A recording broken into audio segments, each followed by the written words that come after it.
Gracias, muchas gracias. No podían ser otras las palabras con que comience esta segunda edición. Gracias renovadas a los que ya asistieron hace alrededor de 15 días a la sesión introductoria. Y bienvenida y gracias también a los que se incorporen por primera vez en esta primera sesión de la línea de antropología y vida con la que voy a comenzar ya inmediatamente. El tema, como ustedes saben, es persona y familia y la temática es la de introducir en una antropología que tiene como núcleo, como ejes focales, no solo a la persona humana, sino también a la familia humana, y esos son precisamente los motivos que voy a intentar poner de manifiesto en la sesión de hoy, con la que comienzo ya.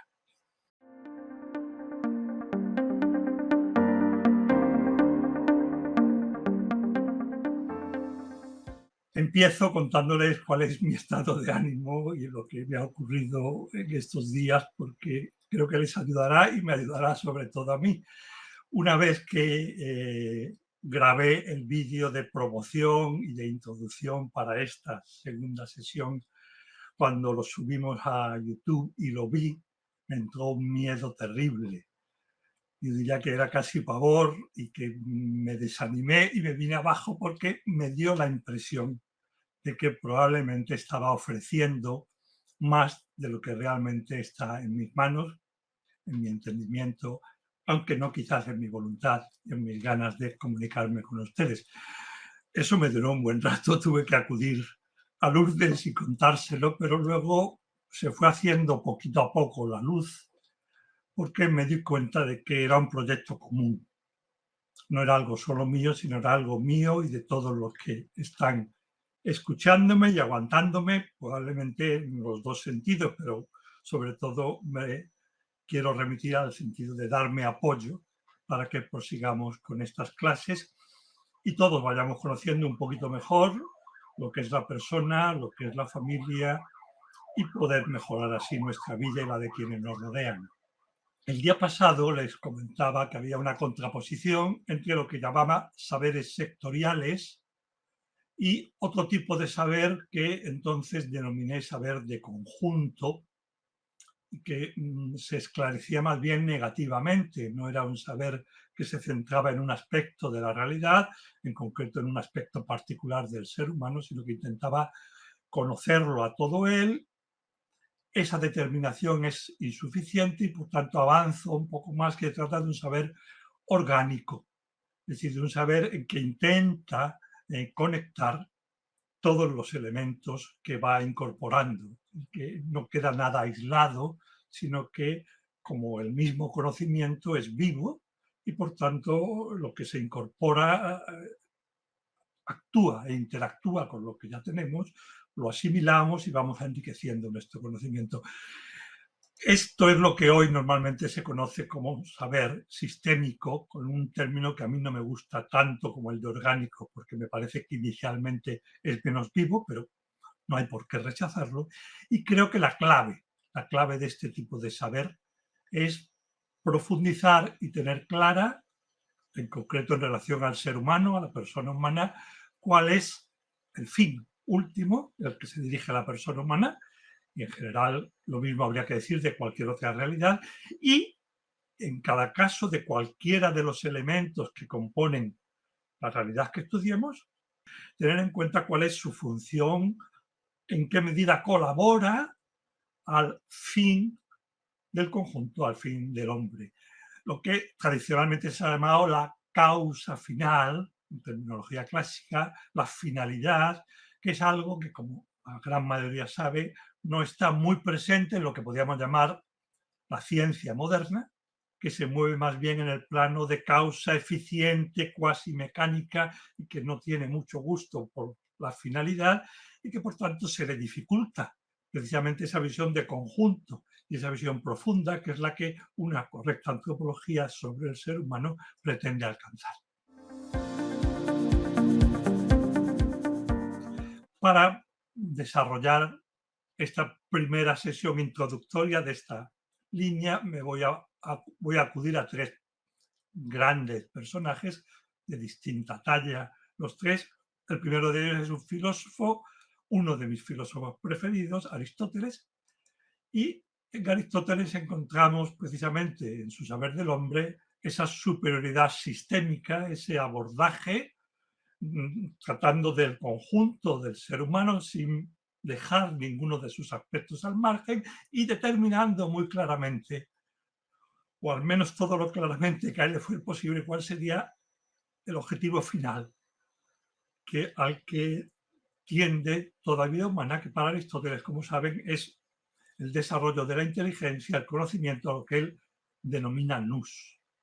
Nous vendría a traducirse más o menos como mente, inteligencia, y Aristóteles acentúa el aspecto cognoscitivo sobre el aspecto volitivo afectivo, aunque no desatiende los otros dos aspectos. Es interesante saber que lo más definitivo y lo más profundo que Aristóteles dice sobre lo que nosotros podríamos llamar mente es esta frase que pueden leer conmigo y queda, entonces, resulta de lo visto hasta ahora que solo el entendimiento, el intelecto, la nous, se incorpora al ser humano desde fuera y que solo él sea o es divino, pues en su actividad no participa para nada la actividad corporal. O sea, la idea es no muy clara porque Aristóteles lo que advierte con absoluta nitidez es que gracias al entendimiento y al conocimiento superior el hombre se sitúa muy por encima del animal, por tanto algo hay en él que trasciende absolutamente las meras condiciones materiales, aunque Aristóteles solo pueda decir que viene desde fuera, no surge de la materia como surgen los animales y como en cierta manera surge el cuerpo humano, sino es algo que viene y se incorpora al hombre y eleva y endereza hacia un nivel más alto todas las actividades de la persona. Dicho esto, que es quizás lo más difícil de lo que hoy vamos a ver, para entrar en cuestiones más sencillas, comprobamos lo que antes les decía, que en Aristóteles se da un saber sistémico del ser humano en el que queda claro el elemento principal, el conocimiento intelectual, el saber que se obtiene gracias al entendimiento con apoyo en los sentidos y en torno a eso, que es lo primario, lo más claro, se articulan todas las demás características que son propias y exclusivas del ser humano y que a lo largo de los siglos han ido tratando más y en cierta manera recuperando, como veremos con el segundo personaje en el que voy a apoyar. La primera de ellas es el bipedismo, el hecho de que, a diferencia de los animales que no tienen nous o que no tienen logos, el hombre pueda caminar y camine habitualmente apoyado solo en los pies, libera las manos, que son de enorme importancia para Aristóteles, permite la posición erecta, permite el desarrollo craneal, permite la fonación, hace que el hombre pueda mirar al horizonte, no tenga que estar mirando hacia el suelo, solo pendiente de su supervivencia, permite que el hombre sea contemplativo y algo que veremos porque es en Aristóteles importantísimo, hace significativo el rostro.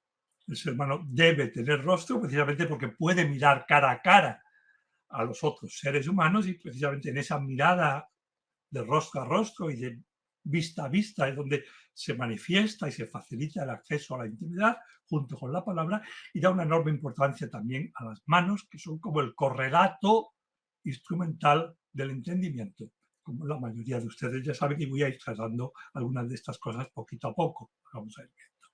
El rostro me parece de capital importancia. El resto creo que es muy conocido. La posición erecta es clave y en el último siglo se habla enormemente de ella y con razón. El rostro lo quiero señalar por dos cuestiones. La primera, a la que ya me he referido, porque es muy significativo en el ser humano.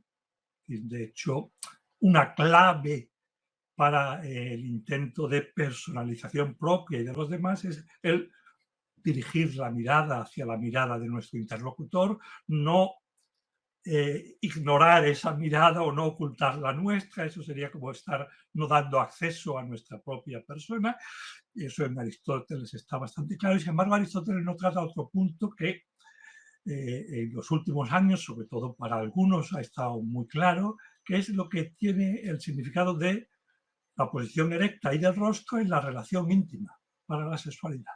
Y el hecho de que el abrazo conyugal, el abrazo de amor más intenso y más específico entre un varón y una mujer, en el caso del ser humano, se haga precisamente manteniendo la relación o pudiendo mantener la relación entre los rostros y pudiéndose mirar a los ojos, lo cual es un índice que solo no es suficiente, pero es un índice claro de personalización de la sexualidad, que es uno de los temas claves que trataremos más adelante. Aristóteles, sin embargo, esto no lo subraya, por lo menos yo no lo he encontrado en él o no lo recuerdo, porque él hasta cierto punto, como ya he comentado hoy y el día pasado, da más importancia a las dimensiones cognitivas amplias que a las dimensiones volitivas y afectivas. La voluntad no está tan tratada en Aristóteles y el amor, aunque es muy importante y lo veremos, no está en Aristóteles tan desarrollado como más adelante. Por otro lado, Aristóteles concede toda la importancia que merece a la mano humana. La mano humana es para él un signo muy claro de esa falta de especialización, que es al mismo tiempo cerrazón en una sola línea, que es propia de los demás animales. Los demás animales tienen garra y con la garra pueden ejercer una función, pero quedan al margen las otras, o tienen cascos, o tienen pezuñas. Cualquiera de ellos se especializa en función de la mera supervivencia. En el hombre la mano, en cierta manera, no es ninguna, ni garra, ni pezuña, ni casco, etcétera, y queda abierta, como todo el ser humano, en cierto modo, a muchas otras funciones que el animal no puede hacer propiamente. La mano, y creo que esta foto es significativa al respecto, la mano puede acariciar. La mano humana es enormemente expresiva, es algo que manifiesta maravillosamente la grandeza del ser humano porque es capaz de ponerse en contacto con otra mano y de acariciar.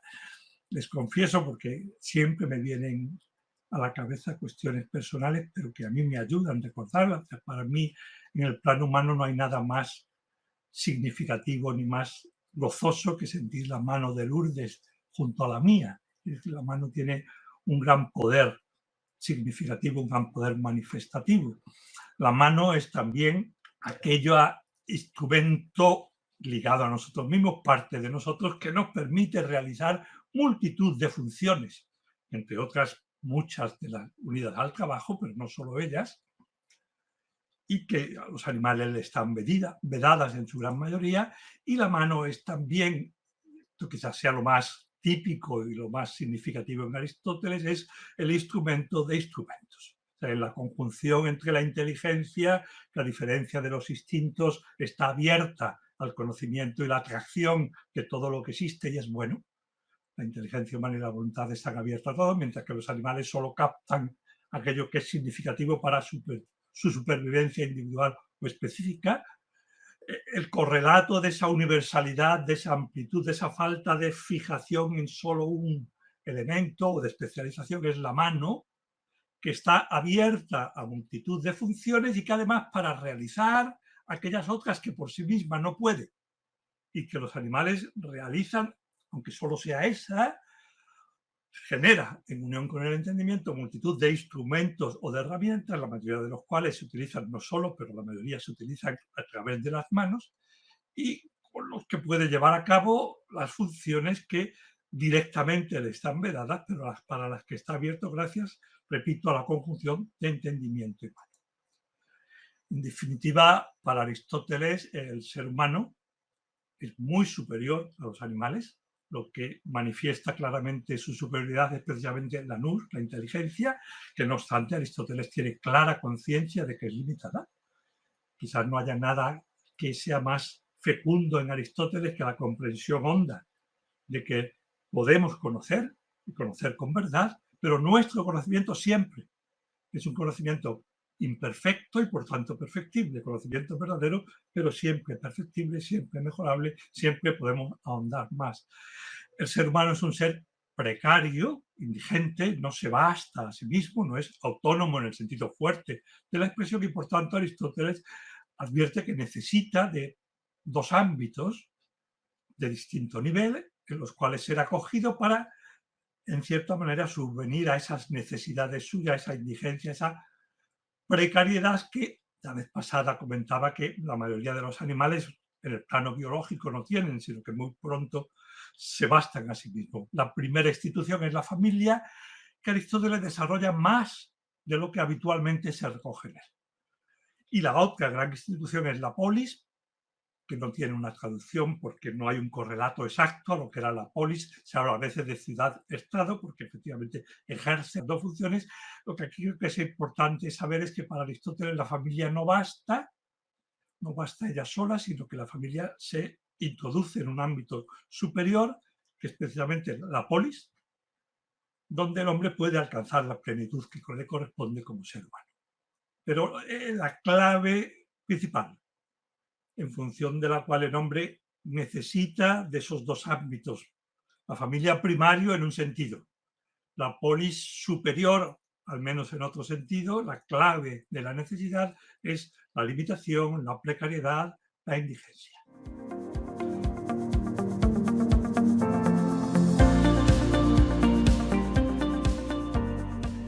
Decía que iba a centrarme en tres personajes. Ella es Natalia López Moratalla, es una catedrática o catedrático en mis tiempos, ahora catedrática de bioquímica, con muchos años de docencia e investigación. No inició su carrera investigadora con Gonzalo Herranz, al que me refería en la sesión anterior, pero muy pronto empezó a trabajar con él y lo considera en parte como su maestro.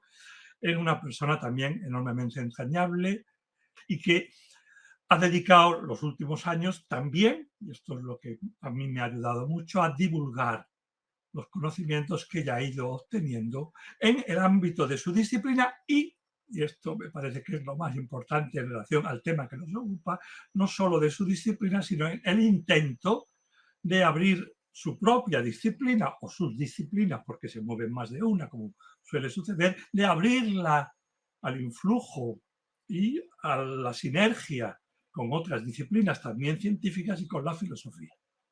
Este libro, el primero que he traído a colación, el de Repensar la ciencia, es un libro de alrededor del año 2000, más o menos, y en él se da ese intento de superar lo que antes se denominaba la estrechez de la ciencia moderna, que atiende solo o principalmente a la causalidad eficiente y, como veíamos en la sesión primera, se especializa en exceso y desconoce y no toma en cuenta las aportaciones que pueden hacer las demás disciplinas y sobre todo también la filosofía.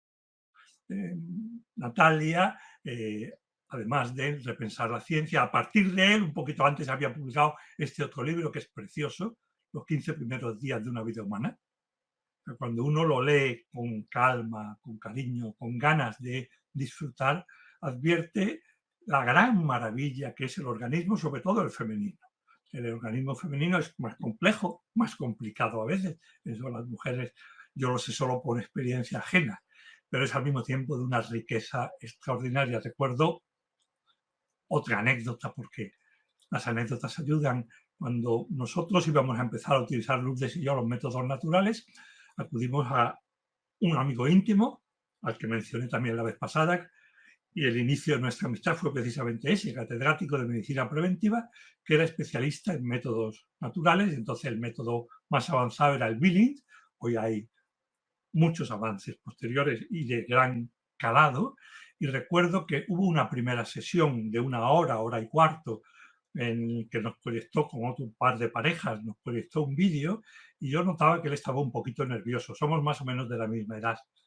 Yo era ya catedrático de filosofía, él era catedrático de medicina preventiva y al terminar encendió la luz y me dijo: ¿y el señor catedrático de metafísica, qué le ha parecido esto que acaba de ver? ¿No? Y yo le dije con toda sinceridad: esto me ha parecido tan maravilloso que lo que yo he descubierto aquí, que no sabía, de, vamos a decirlo así, los secretos que cada uno puede indagar de la dotación sexual de la mujer, del organismo sexual de la mujer, es tan rico, es tan maravilloso, que te propongo desde ahora mismo. el que escribamos un libro juntos, yo tratando la dimensión antropológica y tú la dimensión médico y biológica sobre métodos naturales, y de hecho escribimos dos, no solo uno, porque fuimos avanzando en el conocimiento, y estuvimos unos cuantos años los dos trabajando y dando cursos o dando sesiones sobre estos temas de la sexualidad en la dimensión antropológica y en la dimensión médico-biológica.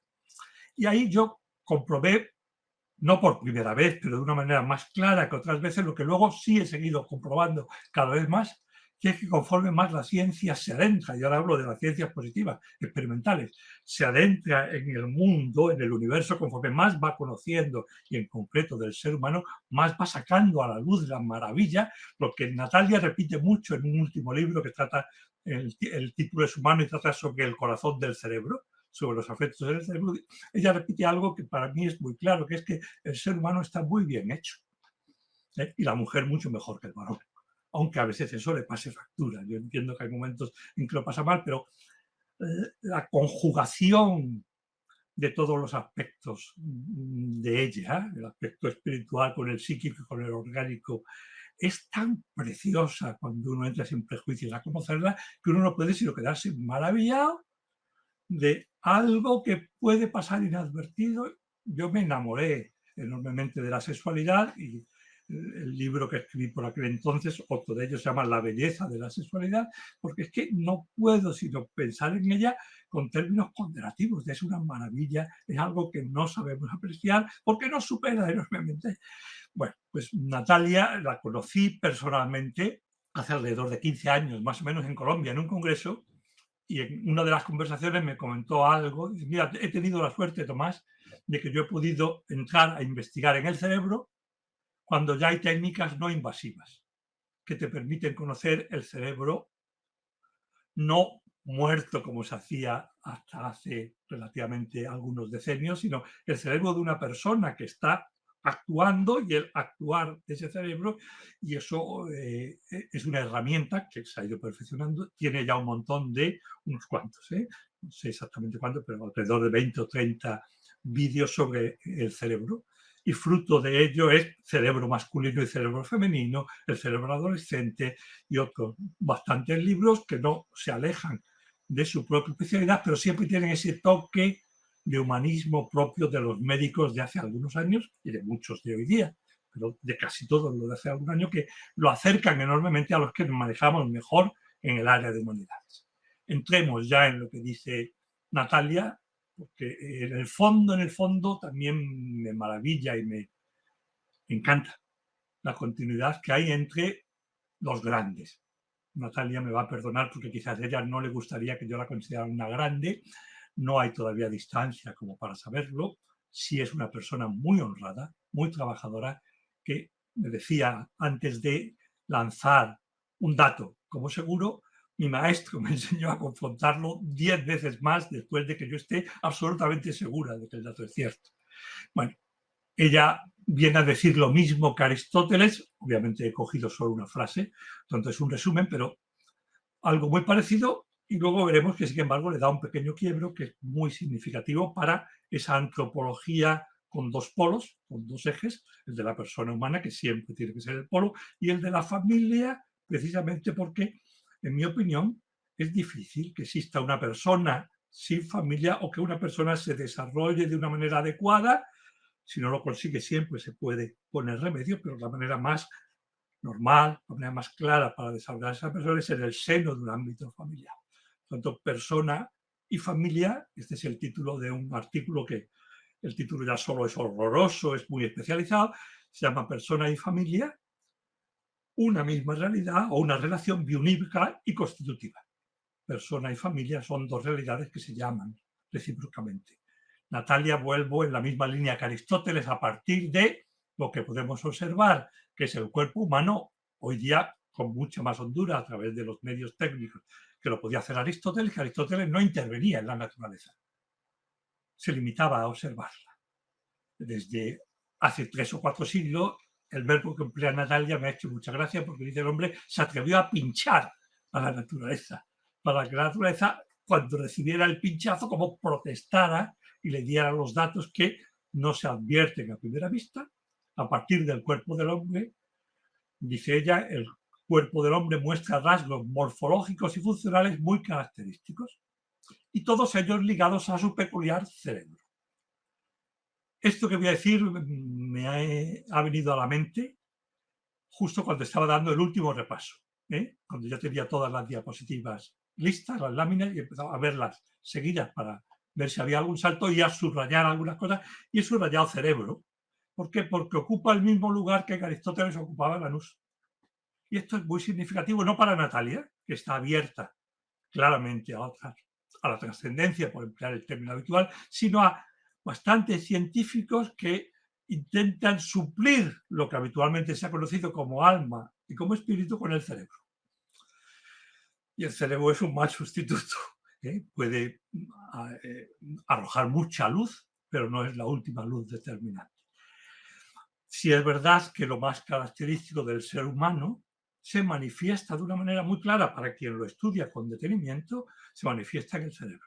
Por eso el estudio del cerebro es enormemente significativo de lo que es la persona humana. El cambio anatómico de mayores consecuencias fue la adquisición de la postura erguida y la posibilidad con ello de caminar con dos piernas, la bipedalidad. Es lo mismo que se suele decir y que ya recogía Aristóteles, pero aquí viene el quiebro que a mí me ha parecido muy interesante. Estar de pie y tener que sujetar la musculatura de la verticalidad exige que la cadera adquiera una forma adecuada para la sujeción de los músculos glúteos y de todo el tronco, que es distinta a la de los demás animales. Y aquí viene el punto que me parece clave. Esto lleva consigo que el canal del parto en la pelvis femenina sea estrecho, lo que exige un parto prematuro. Lo comentaba y creo que es algo bastante sabido hoy día, pero es una idea que me parece relevante porque los seres humanos vienen al mundo como un año antes de lo que les correspondería según su maduración biológica, y en parte por eso necesitan, para el desarrollo general y para el desarrollo del cerebro, necesitan de un ámbito donde sean acogidos al menos, y más durante ese tiempo en que alcanzan la mera madurez biológica que les correspondería en el momento de nacer si no nacieran prematuramente. La criatura humana nace por eso siempre de un parto prematuro sin acabar y necesitada, por tanto, de un acabado. En otros libros lo explica con detenimiento, pero no es el caso, el cableado cerebral con la riqueza de estímulos que es propia del ser humano para ser la base del conocimiento propiamente humano, no podría llevarse a cabo dentro del útero. Por eso es muy conveniente que desde antes de lo que le correspondería por el resto de la fisiología, el cerebro pueda, en cierta manera, a través de los sentidos, acceder a estímulos que le permitan un desarrollo que sería imposible.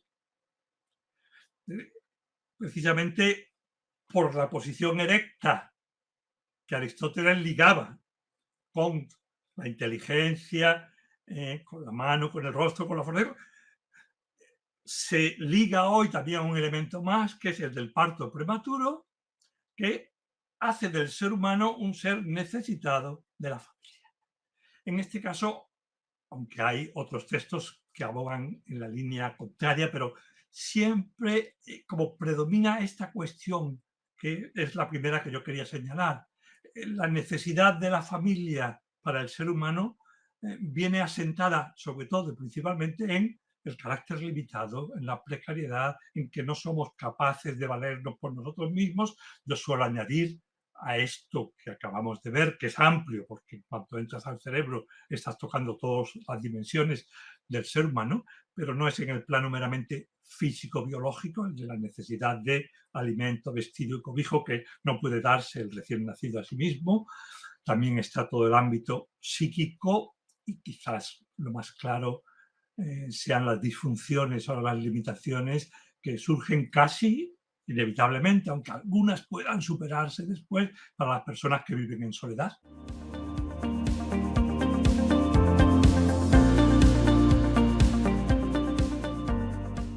Y con eso entraríamos en el tercer gran personaje.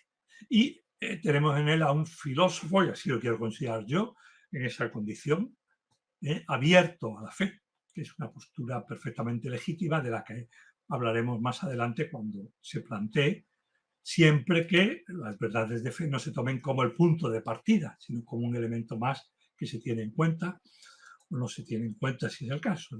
También en el caso de Juan Pablo II hay ese carácter sistémico que es el que es capaz de reducir todas las funciones y todos los órganos de todo tipo, facultades y órganos físicos de la sensibilidad, orgánicos de la vida vegetativa, etcétera, reducirlas o encaminarlas hacia una actividad, hacia una operación que es la más propia, la más específica del ser humano y que en este caso no es ya, como en el caso de Aristóteles, el conocimiento, sino que es más bien el del amor. Aquí hay también una reducción por finalidad, o sea, hay un descubrimiento claro de para qué estoy en el mundo, que es una pregunta que pienso que todos nos hacemos a lo largo de nuestra vida más de una vez, en condiciones normales y a veces en condiciones menos normales, aunque no sea de manera formal y que, como la mayoría sabe, para mí tiene una respuesta. Estamos en este mundo para aprender a amar. Es una conclusión, lo debo decir así porque es verdad, a la que llegué no guiado por Juan Pablo II, sino en paralelo con él. Y el hecho de que fuera una convicción compartida, en mi caso, que todavía era un joven profesor con alguien de su talla, me llevó a seguir indagando en este punto. Aristóteles viene a decir que en el ser humano, en el fondo, en el fondo, en el fondo, en el fondo, todo está dirigido, insisto que luego haré una corrección, pero todo está dirigido a permitir el conocimiento de más nivel, el conocimiento de más categoría, el conocimiento del que se puede disfrutar con solo conocer, que para Aristóteles era precisamente lo que llama sabiduría y al que se acerca la filosofía. Y el hombre feliz, dirá Aristóteles más de una vez, es el hombre que puede dedicarse a conocer. O sea, en cierta manera, el filósofo. Yo, sinceramente, agradecido muchísimo a la sociedad el que me haya permitido dedicarme a lo que más me apasiona, que es el conocimiento. Pero Aristóteles, en esta consideración en la que el término de toda la actividad humana y la actividad superior en el ser humano es la actividad cognoscitiva, aquello que impida o que dificulte la actividad cognoscitiva, para él sería como cierta rémora, como algo que no está a favor de la dinámica humana, sino que se le contrapone. Por eso, para Aristóteles, el trabajo, en el sentido fuerte de la expresión, no es propio del ser libre, sino que es algo que desarrollan los esclavos porque fatiga el cuerpo, le impide dedicarse a lo más propio del ser humano, que es a ese conocer el theorein del que hablaba otro día, contemplativo, a conocer lo más a fondo que pueda lo que es la realidad. Por tanto, la capacidad de encaminar y de englobar en esa operación suprema del conocimiento toda la actividad del hombre, en Aristóteles está limitada. O sea, no todo podemos hacerlo de manera inteligente. Hay realidades en las que nuestra inteligencia no interviene para nada y en las que no puede intervenir. En el caso del amor, al margen ahora de Juan Pablo II, lo que yo he pensado sobre ello y lo que otros muchos han pensado, en el caso del amor es distinto y en parte ahí está la enorme superioridad, porque sí que es verdad, y será otro tema que trataremos en estos diálogos unilaterales en los primeros 45 o 50 minutos, a lo largo de las distintas sesiones, el ser humano sí puede transformar en amor todo lo que sea legítimo. Todo lo que yo haga que sea legítimo no solo es que pueda, sino que debo transformarlo en amor. Precisamente ese aprender a amar al que antes me refería, en el que consiste la vida humana, es ir amando más y mejor a los que tengo que amar e ir aprendiendo a convertir en amor todo lo que hago. La diferencia aquí es enorme por el hecho que acabo de mencionar y es que ahora explicito que sí que puedo convertir en amor los latidos de mi corazón. Basta que yo, con mi voluntad libre, quiera y haga ese propósito de convertirlos en amor y ya están convertidos en amor. Yo puedo convertir en amor el trabajo, no solo puedo convertirlo, es un tema que me apasiona y por tanto no lo trato ahora. Pero es que el trabajo está pidiendo ser convertido en amor porque el trabajo en cierto modo es ya amor. El trabajo legítimo es la confección de bienes para los demás, es decir, es en cierta manera amarlo. El sueño puede transformarse en amor, el descanso debe transformarse en amor. O sea, yo descanso precisamente para atender mejor a aquellas personas que están en mi entorno y tengo por eso el deber de descansar, porque los demás me necesitan sonriendo si puedo sonreír, me necesitan despierto si puedo estar despierto para atenderlos mejor. Juan Pablo II en este sentido señala una operación como la operación suprema del ser humano, que es el amor que culmina en la entrega, y hasta ahora lo que he hecho ver es que es una operación que tiene la capacidad de transformar en ella todas las demás. Es decir, una sonrisa en un momento de cansancio a una persona que te está dando la lata, una sonrisa que haces por cariño a esa persona en lugar de decir déjame en paz, una mirada de atención cuando tú estás muy ocupado en tus cosas, un no saltar, un atender una llamada telefónica cuando estás mil cosas que pueden transformarse en amor y que eran inicialmente una actividad como puede ser la de estar escribiendo y que sin embargo se transforman y son, en definitiva, amor. Otra manera de decir lo que antes ya apuntaba es que el desarrollo de nuestra vida es precisamente aprender a ir convirtiendo en amor todo lo que hacemos, de modo que al término seamos casi un acto de amor, porque somos capaces y hemos aprendido a convertir en amor todo lo que hacemos. En ese sentido, el amor es mucho más capaz de señalar la orientación, el norte al que hay que dirigir toda la actividad humana. Es verdad que todo puedo y debo hacerlo por amor, y si no puedo hacerlo por amor, es que no debo hacerlo. La realidad es que no puedo transformar y hacerse por amor, es que las que no son, las que no debería hacer, pues las hacemos a veces, pero no debería hacer. Juan Pablo II añade aquí al menos, en el conjunto de lo que le explica, dos detalles más que son importantes. Uno es que el amor culmina en la entrega. El amor no es solo el amor, sino el amor culmina en la entrega. Y otra es que gracias al amor que culmina en la entrega, es como el hombre va adquiriendo su plenitud, su perfección y con ella lo que hoy llamamos felicidad, que será el tema de la próxima sesión. Para mí lo apasionante, a lo mejor ustedes no participan de mi pasión o de mi ilusión con esto cuando lo descubrí en Aristóteles, lo apasionante es que Aristóteles dice algo bastante parecido, tratándose de una persona que vivió hace 25 siglos aproximadamente, que no tiene, como el caso de Juan Pablo II, el influjo de una revelación, por lo menos el influjo directo, que, como antes decía, acentúa sobre todo el papel del conocimiento en el ser humano, y sin embargo, cuando no en la llamada metafísica o filosofía primera, sino en la ética y en la política, cuando habla de la felicidad humana, se hace la pregunta siguiente: ¿podría el hombre, el ser humano, ser feliz sin amigos? Y la respuesta, yo creo que para todos nosotros obvia, es que no. El ser humano no puede ser feliz sin amigos. Pero lo que a mí me llamó la atención es la razón más definitiva que Aristóteles da. Aristóteles dice, porque si yo, no tuviera amigos, no tendría a quienes ayudar, a quienes echar una mano, a quienes querer, por quienes hacer algo. Sé que el motivo último que está dando Aristóteles aquí no es un motivo de precariedad, no es porque me falte, sino precisamente porque soy muy grande y soy capaz de amar y estoy inclinado a amar. Por eso necesito a los amigos no para que me hagan favores y para que subvengan a mis necesidades, sino para yo poder hacer con ellos, en un contexto de amistad, lo más grande que puede hacer el ser humano, que es entregarse a través de favores, etcétera. Ese era un punto en el que Juan Pablo II habla de que el amor culmina en entrega. Dice Aristóteles, en cierta manera también lo ve, y otro es la formulación de Juan Pablo II. El hombre no puede encontrar la plenitud si no es en la entrega sincera de sí mismo a los demás. Esta formulación negativa me parece que es muy relevante. O sea, si dijera el hombre encuentra su plenitud al amar, o el hombre encuentra su plenitud en la entrega sincera de sí mismo a los demás, todos podríamos decir, no necesariamente, estoy de acuerdo, pero además también puede encontrar la plenitud como dice Aristóteles, en el conocimiento profundo, en el arte, en el deporte, en otras 1000 actividades.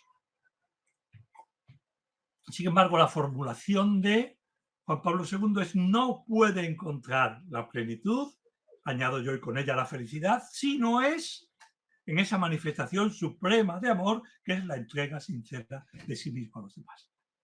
Esa formulación negativa, no cabe otro camino más que, es enormemente relevante para lo que ahora voy a seguir exponiendo, porque lleva consigo una inversión radical en lo que hasta ahora habíamos visto de lo que es la persona humana, que hemos señalado hasta ahora su grandeza, pero sobre todo ese carácter que tiene indigente, precario, imperfecto, limitado.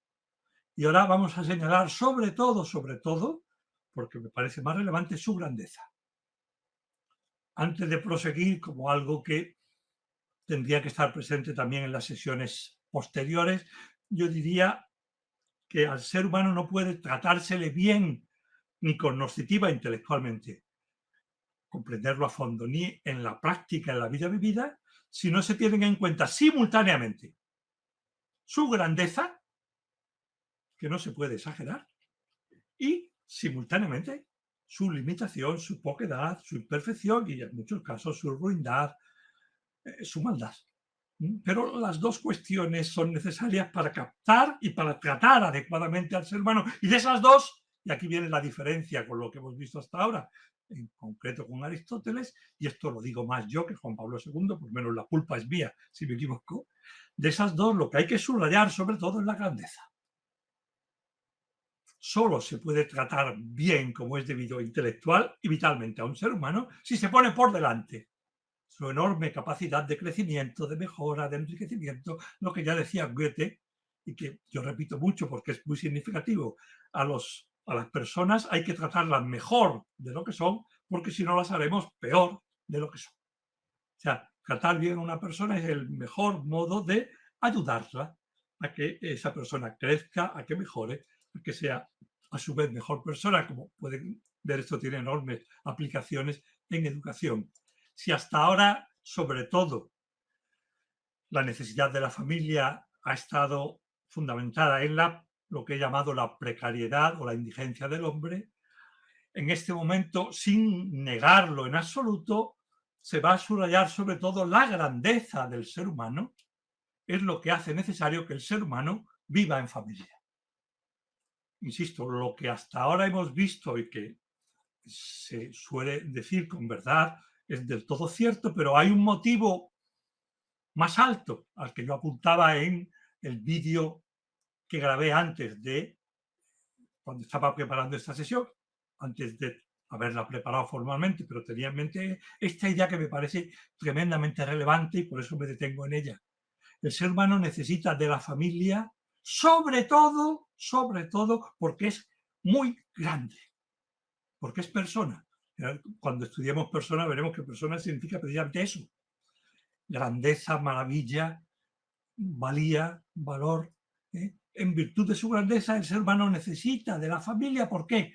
Porque, como dice Juan Pablo II, la necesidad fundamental del ser humano, por exceso, luego veremos esto, la necesidad fundamental del ser humano es amar entregándose. Y solo cuando ama y se entrega, el ser humano crece como persona y va acercándose a la plenitud que lleva consigo la felicidad. Esta es la idea, la última que voy a intentar desarrollar. El ser humano necesita de la familia porque necesita un ámbito en el que pueda entregarse, porque es acogido por el mero y sublime hecho de ser persona. Este es el último paso, el que ahora vamos a ver. Y para verlo me voy a apoyar de nuevo en Aristóteles, que da mucho de sí. La primera frase está en latín adrede para que no se entienda. Siempre por lo menos va a haber una cosa en mis exposiciones que de entrada la mayoría no va a entender, otros sí, porque hay distintos niveles, pero además porque son de esas cuestiones muy, muy significativas. La idea es de Aristóteles, la formulación es posterior, por eso está en latín, y es relativamente clara. Cuando se trata de una acción, de una actividad, de algo que yo hago, otra realidad, pero me voy a referir ahora al ser humano, que yo hago y que termina en otra cosa, como puede ser el cortar con un cuchillo el jamón, el salchichón, lo que queramos. Entonces, es una acción que técnicamente llamamos transitiva, una acción que va de mí hacia otro. Cuando se trata de una acción de ese tipo, no el pensar. El pensar queda en mí, yo puedo estar pensando con los ojos cerrados y desde fuera, sin más, no se sabe si estoy con los ojos cerrados durmiendo, somnoliento o estoy pensando, porque es una acción inmanente que permanece en mi interior y que me enriquece por eso, porque permanece en mí. Mientras que la que pasa, fundamentalmente tendría que enriquecer, fundamentalmente, a la realidad. Si yo pinto bien, lo enriquecido es lo pintado. Pero, claro, vuelvo atrás, el tipo de acciones son esas situaciones que terminan en una realidad exterior. Lo que Aristóteles dice, y la expresión en latín es muy significativa, la acción de la gente es o está en quien recibe la acción, en quien padece esa acción. El término ese es muy fuerte y a nosotros nos cuesta mucho entenderlo, porque aunque se hable mucho de solidaridad, somos tremendamente individualistas y hemos perdido la conciencia clara y profunda de esa ligazón que nos une no solo a todos los seres humanos con los demás seres humanos, de tal manera que claro que lo que yo haga afecta a todos los demás, claro que sí. O sea, si yo me esfuerzo por ser mejor persona, claro que estoy ayudando a los demás. Eso cuesta mucho entenderlo hoy, porque la mentalidad en la que estamos y de la que participamos es yo, solo yo y yo a lo mío. Y también tenemos un estrecho lazo que el ecologismo, en cierta manera, ha sacado a la luz. Y hay mucho de verdad en ello, porque el resto de la naturaleza nos cuesta entender que lo que yo hago, donde realmente se cumple y en cierto modo está, no es en mí, sino en quien recibe esa acción. Por tanto, que si no la recibe, yo no lo hago. Esto es lo que cuesta entender. Y el ejemplo primero que suelo poner es el de la enseñanza, porque puede haber alguno más que se dedica a la docencia como yo, y es bueno que esto lo pensemos más de una vez. Lo digo de una manera muy clara, o sea, por más que yo esté ya últimamente, en los últimos minutos me doy cuenta que estoy gritando más, que conforme me voy emocionando y voy entrando en calor. Por mucho que yo grite, eleve el tono de la voz, multiplique los ejemplos, incluso explique muy, muy, muy bien, cosa que no es verdad en muchos casos, aunque todo eso se dé, yo no enseño si no hay alguien que aprende. Eso a los profesores la primera vez que lo oyen les molesta mucho, porque su capacidad de enseñar, no de explicar, la de enseñar, en parte está en el alumno. Es lo mismo que yo decía al principio, la elocuencia está en quien escucha. Yo me apoyo en ustedes. Y por eso, en cierta manera, quiero establecer una relación personal, porque es lo debido, pero también porque quiero que me ayuden. Yo puedo explicar muy bien, pero el carácter limitado del ser humano hace que por mucho que yo lo haga bien, lo que yo haga no baste. Por mucho que yo en mi familia, en mi matrimonio lo esté haciendo lo mejor posible, el que yo lo haga lo mejor posible no basta. Es necesario que los demás me correspondan, si no, la cuestión no sale adelante. Y no es que uno lo esté haciendo mal, el caso de la explicación es muy claro. Yo puedo hacerlo bien, yo, cualquiera de ustedes, pero hace falta alguien que esté dispuesto, que atienda, que aguante y que entienda. Y si no, no ha habido explicación, por más que haya hablado. El segundo ejemplo siempre es en tono de broma. Cuando es una relación virtual, como en este caso, es más difícil. Cuando es personal, siempre señalo a alguien que es mi amigo y le digo así como en tono de broma, aunque yo te meta 100 balazos en el cuerpo, yo no te mato si tú no te mueres. ¿Sabes? Como muy, ahí el paciente es claramente el paciente, pero es muy clara. O sea, una más profunda en esta misma línea es yo puedo atentar contra la dignidad de otro, pero yo no puedo dañar la dignidad de otro. Siempre es un mero atentado. Bueno, y a lo que iba, que es lo que me importa, o sea, yo no puedo entregarme, y este es el punto importante, son los pasos finales, si están cansados, son unos minutos ya para acabar. Yo no puedo entregarme propiamente, fíjense, yo lo puedo hacer muy bien, insisto en lo que antes le decía, yo puedo hacer todo lo necesario para entregarme a otra persona desde el punto de vista físico, psíquico y espiritual, el más íntimo, puedo hacerlo todo, pero si esa persona no me acoge libremente, mi intento de entrega es lo que se puede decir un aborto de entrega. Yo no puedo propiamente entregarme si no hay otra persona que me reciba. más que me reciba sería la expresión que me acoja libremente. O sea, por eso el ser amable, el suscitar el amor del otro y el recibir el amor del otro es un modo maravilloso de amar dentro del matrimonio. Es decir, quizás la manera más profunda de amar en la relación entre esposo y esposa es la de hacer fácil al otro que me ame, porque él solo puede cumplir su tarea de entregarse y por tanto la de crecer, ir alcanzando la plenitud en la medida en que yo le hago fácil y acojo lo que él por amor me está dando. Pero les decía antes que si la necesidad primaria del ser humano, la más relevante y por eso la que lleva consigo el perfeccionamiento propiamente humano y con él el acercamiento a la plenitud y la manifestación como felicidad, es la de amar y entregarse. Y si yo no puedo entregarme, si no hay un ámbito o unas personas, siempre son personas que me acojan libremente, yo no puedo cumplir con mi tarea fundamental como ser humano, con lo que es mi necesidad más básica, aunque les repito, y lo veremos poco a poco, que si eso no se da, hay remedio, porque en todo hay remedio, pero es el camino natural. Entonces, es necesario un ámbito donde la persona humana sea recibida, amada en este sentido, porque le decía, el recibir el amor de otro es la manera más profunda de amarlo. El dejarse amar es quizás lo más difícil para el ser humano, dejarse amar inmerecidamente. Es muy difícil. El dejarse amar, el recibir a una persona, eso es algo que se realiza de manera incondicional, es decir, incondicional e incondicional, precisamente en la familia, donde cada persona es un don desde el mismo momento en que es concebida. Y se podrían sacar muchísimas conclusiones que no quiero sacar ahora, pero cualquier persona, desde el mismo momento en que es concebida, está aportando, está dando ¿qué? Su propia persona, que es lo más grande que tenemos cada uno de nosotros, o sea, todo nuestro ser. Es lo que el hijo recién concebido aporta a nuestro matrimonio y a nuestra familia. Y lo aporta, y la cuestión habría que tratarla, y no va a ser hoy con más detalles, si queremos entrar en ella, en la misma medida en que yo le dé entrada, en que yo lo acoja libremente.